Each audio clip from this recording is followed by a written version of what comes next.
主席，今屆特區政府由李家超特首帶領嘅團隊喺過去幾年積極拼經濟為民生，做咗好多工作，亦都為香港定下咗明確嘅發展方向，包括人工智能、第3代互聯網、生命健康科技同埋新型工業化等等，以創科引領為香港經濟增添動能為目標。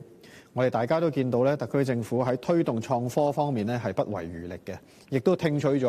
我哋科創業界好多唔同嘅意見啦，同埋建議喺政策、人才、資金、土地4方面，先後都推出咗唔少突破性嘅政策措施，好似北部都會區同埋新田科技城就提供咗前所未有咁大量嘅創科用地。另外將會推出嘅100億元創科產業引導基金同埋已經推出咗嘅產學研1家計劃等等，亦都為科研同埋創科產業發展提供咗更多資金嘅支持，為咗我哋發展國際創科中心提供強大嘅助力。加上行政立法機關良性嘅互動，更加促使本港創科同埋整體經濟同社會都有更加好嘅發展勢頭。相信呢個勢頭會繼續持續落去。至於新一份嘅施政報告，特首採納咗我同創科業界過往提出嘅唔少建議，包括加強基礎科學嘅研究啦，發展太空經濟產業，推動新興未來產業發展，促進香港經濟多元化同埋長期嘅競爭力，優化新型工業加速計劃啦，設立配對資助計劃，支持中小企更多應用人工智能技術等等。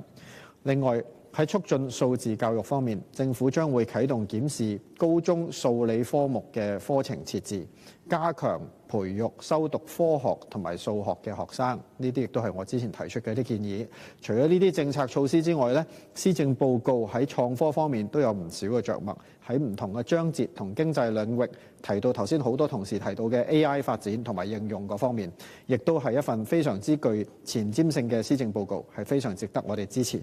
主席，政府近年重整咗本港嘅創科生態圈，並且聚焦發展3個創科園區同5個研發機構，令到香港整體嘅創科發展格局得到進一步嘅深化，亦有助推動上游同埋科研力量嘅主線發展。施政報告提出推動知識產權交易啦，推進知識產權融資，提供資助推動專利評估估值服務等等，我亦都非常之同意嘅。要支持創科發展同埋鼓勵創意，必須要有完善嘅知識產權保護制度，為到科研提供其中一個強大嘅支撐力量。所以我期待未來商經局同埋知識產權處推出嘅知識產權融資沙盒，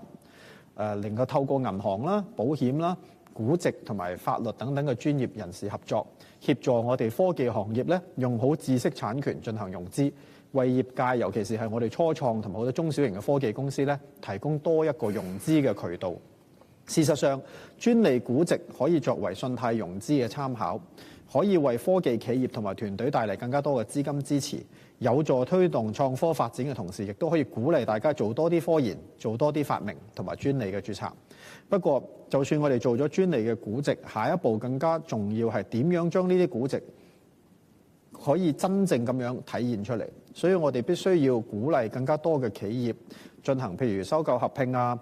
專利評估啊等等。喺呢個過程入邊，我哋可以將一啲成功好嘅專利產品攞去海外做推廣啦，俾更加多人認識香港嘅科研產品同技術，等我哋知道香港係有好嘅專利發明嘅。咁自然就會考慮有更加多嘅推動到有更加多嘅收購合併啊，或者一啲專利嘅授權等等嘅業務啦。咁甚至乎將來能夠引領到更加多人嚟香港尋寶，話去我哋院校入邊睇下有咩好嘅知識產權嘅發明。而家全球比較大嘅收購合併同埋知識產權交易嘅地方始終都係以歐美為主，所以我哋亦都要設法將我哋嘅產品發明推廣到歐美市場，令到我哋嘅企業同產品有機會參與海外市場嘅呢啲併購活動，先至可以充分體現我哋產品嘅專利發明同埋科研嘅價值。除咗授權之外，同埋出售之外，我哋點樣甚至乎將呢啲本地原創嘅專利變成產品，再變成出口嘅產值，呢個係更加重要嘅一步。希望政府可以喺呢方面亦都俾唔同嘅業界有多啲嘅政策支持，等佢哋可以喺產品同技術方面走出去嘅時候得到更加多嘅幫助，等人哋認識香港嘅科技產品同埋香港嘅品牌，好引致佢哋能夠更快咁做大做強。舉例啦，近年美國生物醫藥公司對中國創新藥嘅興趣咧越嚟越大，進行咗唔少技術同埋企業嘅收購。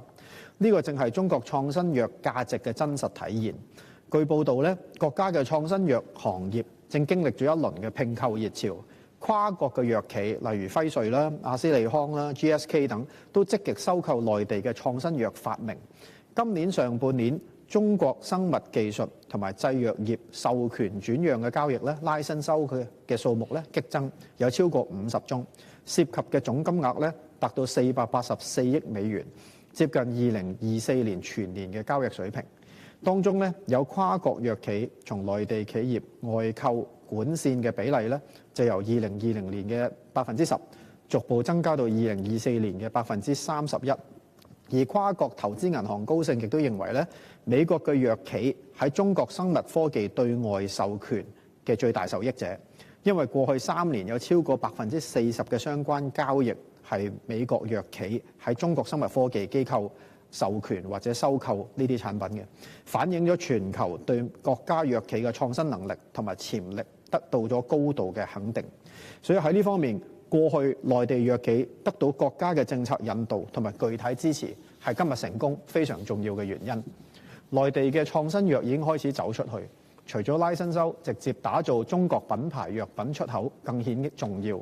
特區政府應該諗下點樣乘住呢股東風，發揮好我哋嘅優勢。例如香港係咪可以作為基地，協助內地創新藥喺香港做專利註冊，然之後將呢啲生物科技前期研發同埋臨床測試嘅項目引導嚟香港提早進行，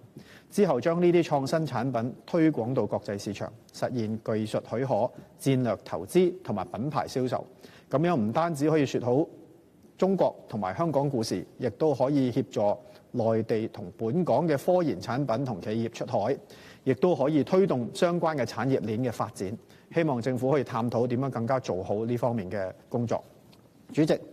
特首喺施政報告明確表示會推動航天科技發展，亦都會支持太空經濟。我個人非常支持。早前我同一啲從事太空同埋海洋科研嘅學者進行咗諮詢同埋幾輪嘅調研，之後向特首提交咗推動太空科學及海洋科學嘅研究和發展建議書，當中提出咗多項嘅建議，包括促請政府從頂層設計整體航天發展策略及規劃，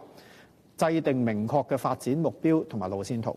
爭取中國科學院轄下空間應用中心嘅合作項目落戶香港。又建議政府設立航天科研專項基金及海洋科研專項基金，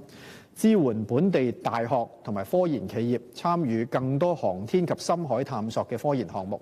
藉此吸引更加多相關科研領域嘅海內外頂尖科學家同埋團隊嚟香港發展。亦都希望可以爭取更加多國家級嘅實驗室同埋頂級嘅科研企業落戶香港。所以我希望政府可以積極考慮我呢方面嘅建議，因為呢啲亦都係本港航天同埋海洋科研團隊佢哋嘅訴求。希望政府可以探討有關建議嘅可行性。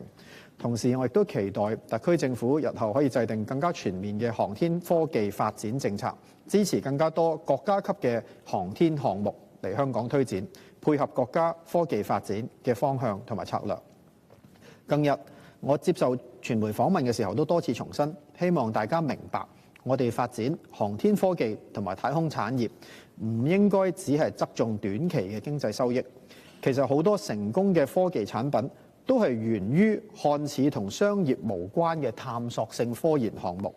而香港喺航天領域方面呢，亦都已經有一定嘅科研基礎。例如我哋多間院校呢都具備自主設計衛星嘅能力啦。過去多年呢，亦都曾經承接唔少航天科研嘅項目喺香港進行。未來嘅關鍵就係把握好譬如低軌衛星嘅發展機遇等等，憑藉我哋有嘅完善法規保障同埋數據流通嘅優勢，喺譬如衛星數據運營啊、航天項目嘅一啲長期運營嘅航天項目啊等等，可以喺香港扮演更加重要嘅角色。同時，我哋亦都要積極培育航天專才，希望創科局同埋教育局可以加強合作，鼓勵學生深入認識太空探索等前沿科技領域。等公眾明白同埋了解到航天產業唔單止具有科研價值，更加可以為人類發展作出貢獻。呢啲都係唔可以單純以商業利益嚟衡量。另外，如果我哋可以爭取到更加多國家級嘅科研項目同大型企業落戶香港，亦都可以持續咁形成一個產業嘅生態圈，有助我哋喺唔少先進國家都爭相發展嘅呢個太空領域、太空探索嘅領域入邊，把握先機，進一步提升香港以至國家嘅國際競爭力。除咗發展航天科技，香港近年亦積極推進數字經濟同埋 Web3 發展。其中喺數字資產方面，更加見到特區政府係有決心去做到一個完整嘅佈局，包括建立完善嘅規管架構，以及創建一個健康可持續發展嘅數字資產生態圈。喺呢方面，香港比好多國家同地區都算係超前部署。除咗發表咗2份數字資產發展政策宣言，今年8月實施嘅穩定幣條例，亦都係更加係數字資產發展嘅重要里程碑。政府目標咧，明年就會就數字資產交易同埋託管服務提供者設立發牌制度。早前喺諮詢期間呢，我都組織咗相關嘅業界代表，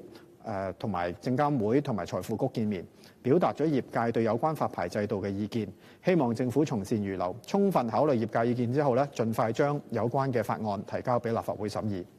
主席，施政報告提出下調新型工業加速計劃嘅申請門檻，將項目總成本最低要求由3億元調低至1.5億元，我非常支持呢個優化嘅措施。同時亦都希望政府可以再次考慮我之前向特首提交嘅建議，除咗下限之外，上限亦都可以酌量咁提升。對於某啲超大型項目申請嚟香港做工業加速嘅項目嘅計劃嘅話咧，可以考慮將上限升到譬如10億元嘅一個額度，提供更加多大規模企業項目嚟香港發展嘅誘因。至於醫療方面，政府強調要精準進行目標補貼，並會繼續推動公營醫療服務收費改革，確保公帑用得其所固然重要，但係維持公營醫療服務質素亦都同樣重要。醫管局除咗要加強應用科技，提升服務效率同埋質素之外咧，亦要推動社會上唔同架構之間嘅數據互通。主席，我申報我係醫管局成員。而過去醫衛局同醫管局咧喺建立醫療健康數據庫方面已經做咗好多工作，亦都搭建咗一個好好嘅醫療健康大數據平台。今年7月，立法會亦都通過咗2025年電子健康記錄互通系統條例草案，規定指定嘅醫護提供者要將市民嘅重要健康數據資料上傳到醫健通系統。不過社會上咧仍然仲有唔少基層醫療嘅數據咧未整合到醫健通嘅，譬如一啲 NGO 啦、殘疾院舍啦、關愛隊等等啦。下一步政府要諗下嘅係咪要將呢啲社會上唔同健康相關嘅數據，亦都爭取整合起嚟，進一步豐富現有醫健通嘅數據來源，形成一個實時嘅數據平台。呢個都係希望下一步我哋要做嘅工作。而促進精神健康方面呢，我亦都建議政府從2方面着手，處理同疏導不斷增加嘅精神健康個案。第一，喺社區層面要增加識得處理同埋跟進精神病患者嘅人士，包括老師啦、社工啦、輔導員等等，為佢哋提供醫生以外正確處理精神病患嘅專業訓練。因為好多時候咧，佢哋先至係最先發現學童同青少年有潛在精神健康問題嘅。如果佢哋接受過專業訓練，掌握到點樣處理同埋跟進，相信可以做到提早介入，甚至乎幫到一啲個案唔需要入院治療。另外，政府亦都可以考慮喺兒科精神專科方面咧，增設顧問協理護士，由佢哋負責做一啲原本由醫生做嘅診斷工作啦。相信呢啲亦都可以減輕我哋輪候隊伍嘅壓力。第二咧，就係可以加強精神健康綜合社區中心嘅角色同埋功能。中心可以揾更加多 NGO 去合作，喺社區方面培訓更加多嘅個案經理。咁佢哋可以幫手處理啲輕症啦，提早介入啦，亦都可以減少輪候時間嘅。對於施政報告提出會制定專業界別嘅分層架構咧，我亦都係非常支持嘅。最後喺人才培訓方面咧，我歡迎施政報告提出增加大學非本地生嘅資助學額，可以引進更多非本地學生，而成立應用科技大學聯盟，推出產業